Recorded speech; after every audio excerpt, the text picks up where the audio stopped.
thaws. In August 2019, the world laughed at a headline.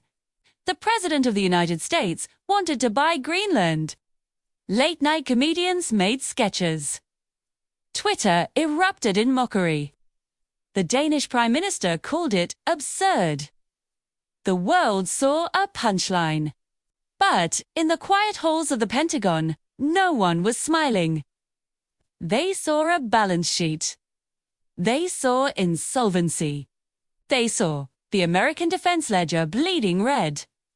Because buried under the ice of Greenland is the single commodity that determines whether your military runs or rusts. We think wars are won with soldiers and missiles. They are not. Wars are won with magnets, rare metals, and monopolies.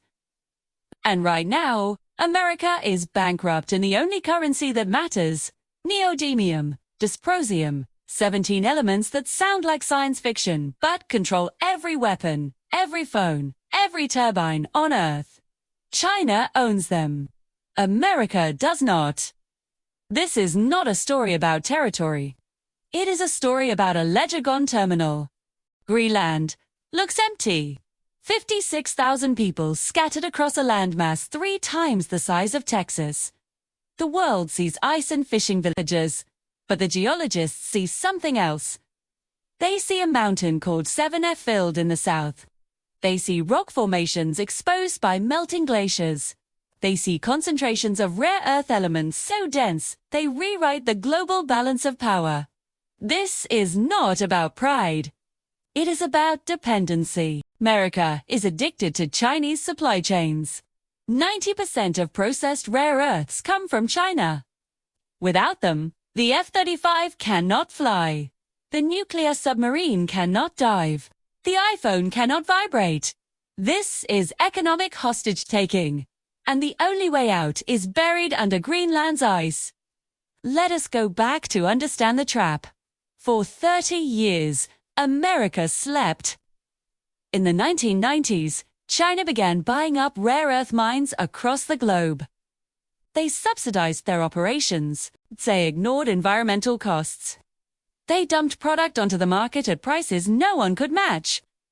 The Mountain Pass mine in California, once the world's largest rare earth supplier, closed in 2002. It could not compete with Chinese prices. One by one, Western mines shut down. The factories moved to Shenzhen. The refineries moved to Buttu. America outsourced the entire supply chain. Politicians celebrated cheaper electronics. Shareholders celebrated quarterly profits. And the generals watched in silence as a noose tightened around the neck of the defense industry. Then came the warning shot. In 2010, Japan arrested a Chinese fishing captain near disputed islands. Beijing did not send warships. They did not issue threats. They simply turned off the tap.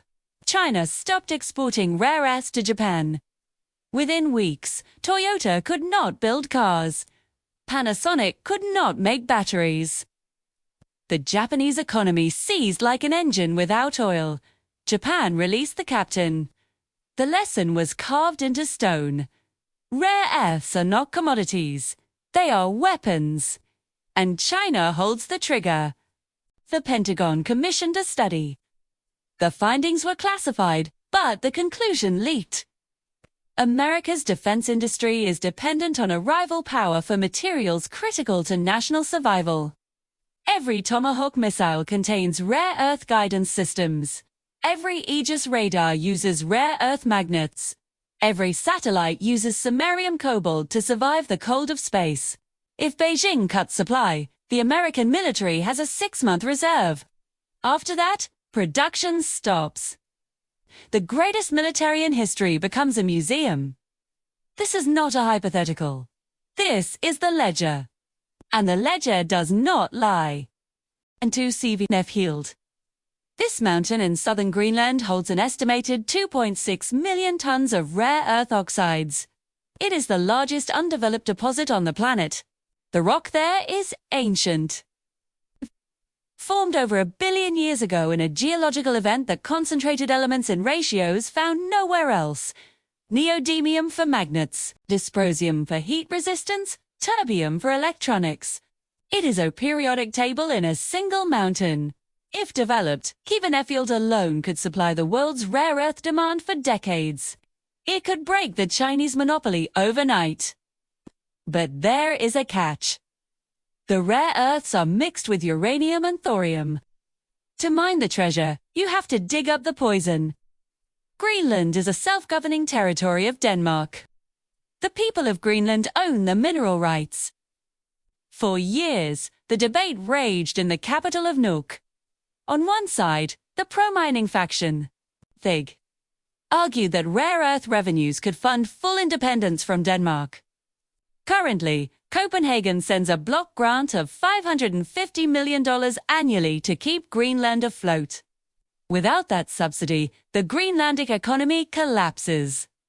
Mining Kvanefjeld could generate billions. It could build airports, schools, and hospitals. It could birth a sovereign nation. On the other side, the environmentalists and the Inuit communities, they saw the radioactive dust. They saw the tailings ponds. They saw their fjords turning toxic. The town of Narsak sits at the base of Kvanefjeld. 1,500 people live there. They farm sheep and fish for shrimp. If the mine opens, the dust blows directly over their homes. Then the Chinese made their move. A company called Sheng Resources bought a 12% stake in Greenland Minerals, the Australian firm holding the mining license. On paper, Sheng is private. In reality, it is an arm of the Chinese state. Beijing was not just buying shares. They were buying control of the alternative supply. If Kvanefjeld opened under Chinese influence, the monopoly would remain intact. China would own both the current supply and the future supply. The trap would seal shut. Washington saw the play. And that is when Donald Trump picked up the phone. In August 2019, Trump asked his advisors if America could buy Greenland. The request leaked to the press.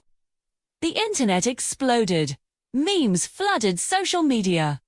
Comedians called it colonial insanity. The Danish Prime Minister called it absurd. Trump cancelled a state visit in protest.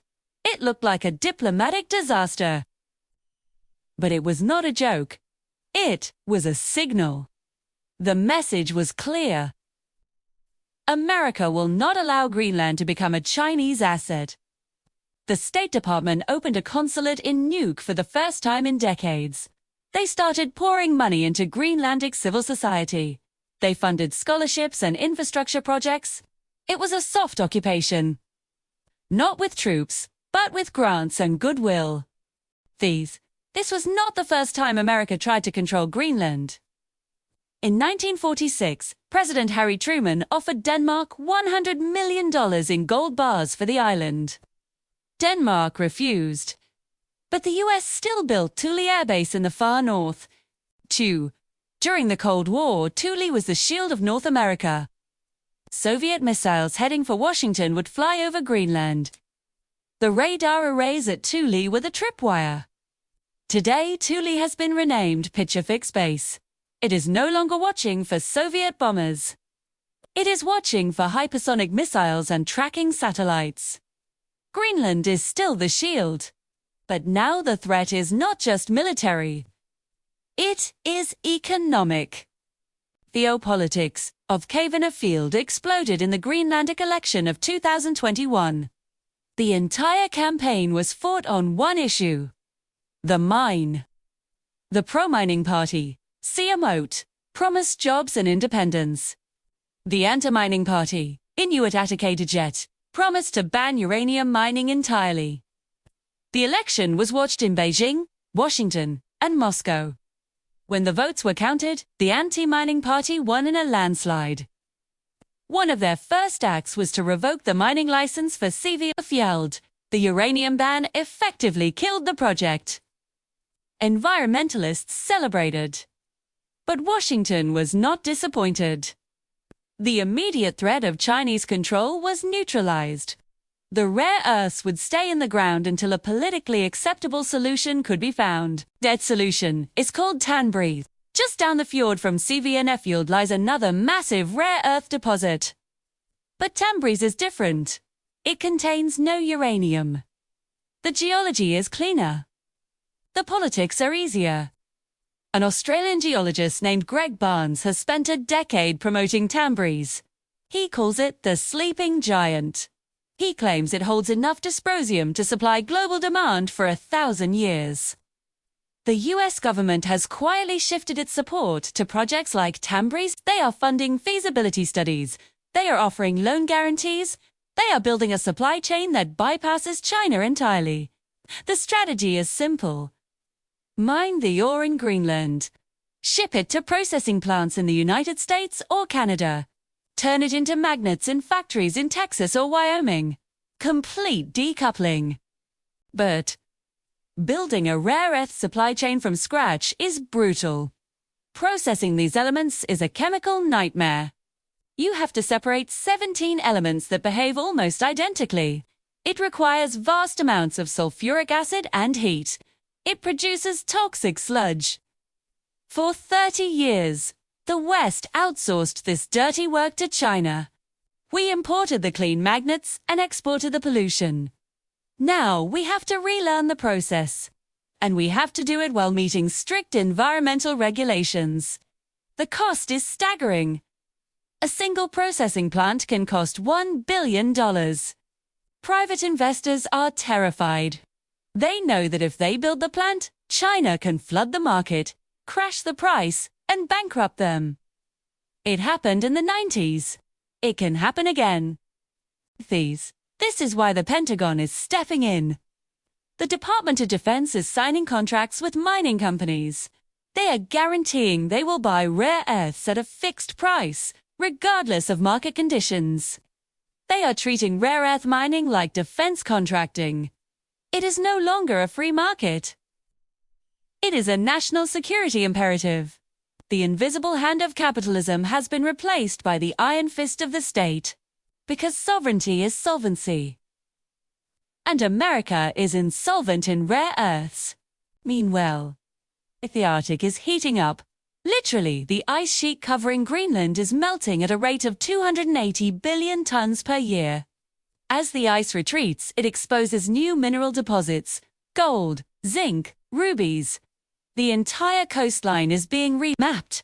Companies from Canada, the UK, and Australia are sending expeditions. It is a gold rush. But the real prize is still the rare earths, the elements that make motors spin and missiles fly. The elements that determine who controls the 21st century. China is not sitting still. They've declared themselves a near-Arctic state. This is a fabricated term with no basis in international law. But it signals intent. Beijing wants access to Arctic shipping lanes. As the ice melts, the Northern Sea route along Russia's coast is opening. It cuts the travel time between Europe and Asia by 40% compared to the Suez Canal. China is building icebreakers. They are financing port infrastructure in Iceland and Norway. They offered to build 3 international airports in Greenland. The price tag was $600 million. For Greenland, that is a fortune. For China, it is pocket change.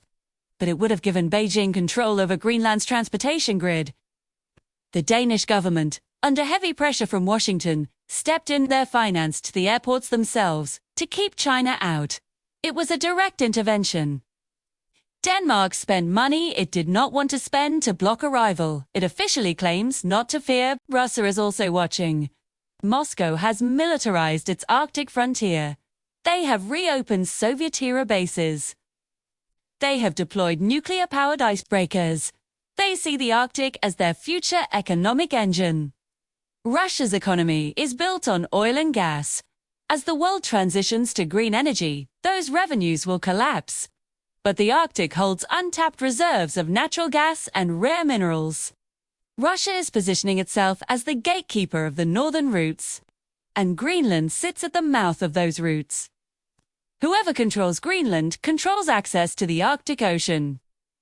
This is not a Cold War. It is a resource war. And the battlefield is ice. Back in Narsak, the sheep farmers still tend their flocks. The fishermen still haul in shrimp. But helicopters fly overhead now. Geologists in bright jackets take core samples. Diplomats from Washington, Beijing, and Copenhagen visit the town hall. The people of Narsak know they are sitting on a fortune. And they know the world is coming to take it. They are playing the superpowers against each other. They are demanding more autonomy from Denmark. They are building their own foreign policy. Greenland is not a pawn. It is a player. And it is learning to use its leverage. Let us zoom out and see the full picture. The global economy is transitioning to electricity. Electric cars, wind turbines, solar panels, Every single one of these technologies requires rare earth magnets. A single large wind turbine contains 600 pounds of neodymium. A Tesla Model 3 contains 30 pounds. As the world abandons fossil fuels, demand for rare earths is projected to increase by 500% by 2040. China knows this. Their strategy is called Made in China 2025. The goal is to dominate the high-tech industries of the future. They do not just want to sell raw materials. They want to sell finished batteries, finished cars, finished robots. They want to own the entire value chain. And to do that, they need to control the raw materials. Kvanefjeld is the only rock big enough to threaten that control. Here's the smoking gun. In 1992, Chinese leader Deng Xiaoping made a statement. The Middle East has oil. China has rare earths. It was not a boast. It was a strategy document. Deng understood that rare earths were the oil of the 21st century. He understood that monopolies are built with patience and capital. For 30 years, China has executed that strategy with precision. They bought mines, they built refineries, they undercut competitors, they created vertical integration. And now they are the OPEC of rare earths. Except OPEC never controlled 90% of global supply. China does. The American response has been slow and chaotic. The Trump administration tried to restart the Mountain Pass mine in California. It reopened in 2017 with funding from a private equity firm. But it struggled to compete. The mine produces ore, but the ore still has to be shipped to China for processing. There is no rare earth refinery in the United States capable of handling the full supply chain. The infrastructure was dismantled decades ago. Rebuilding it will take years and billions of dollars. And every day of delay is a day of continued dependency. Fear. The military is terrified. An F-35 fighter jet contains 920 pounds of rare earth materials. The radar, the avionics, the actuators, the stealth coating all depend on these elements. The unit cost of an F-35 is $80 million. But if the rare earth supply is cut, that $80 million jet becomes a lawn ornament. The entire trillion-dollar F-35 program is built on a foundation controlled by Beijing. The same is true for every missile, every drone, every satellite. The ledger is clear. America's defense industrial base is insolvent in the currency that matters most. Now, imagine the nightmare scenario. A conflict erupts over Taiwan. China invokes export controls on rare earths to the United States. Within 6 months, American weapons production grinds to a halt. Lockheed Martin cannot build missiles. Raytheon cannot build guidance systems. Tesla cannot build cars. Apple cannot build phones. The economy seizes. The military weakens. And China does not fire a single shot. This is not science fiction. This is the logical conclusion of 30 years of economic policy. We exported our sovereignty to save a few dollars per smartphone. Greenland is the escape hatch. It is the only deposit large enough, accessible enough, and politically viable enough to break the monopoly. But it comes at a cost. The environmental impact of mining Kvanefjeld or Tambries will be severe. The tailings will be stored in dams behind the mountains. The dust will blow. The fjords will risk contamination. The Greenlandic people will have to decide if independence is worth the price. And the world will have to decide if breaking China's monopoly is worth destroying a piece of the Arctic. Here is the paradox. We are mining the Arctic to save the planet from climate change. We are ripping open the Earth to build green technology. The wind turbines that will replace coal plants require rare earth magnets. The electric cars that will replace gasoline engines require rare earth motors. The solar panels require rare earth phosphors. To go green, we must dig deeper. To save the future, we must sacrifice the land. Kvanefjeld is the monument to this contradiction. It is a black mountain of poison and promise. It is death and salvation in the same rock. The battle for Greenland is not over. It has just begun. The anti-mining government in Nuuk is under pressure. The pro-independence movement is growing. Denmark is tired of subsidizing an island that resents its presence. China is patient. Russia is opportunistic. And America is desperate. The flags may not change, but the ownership will. Sovereignty is not about borders.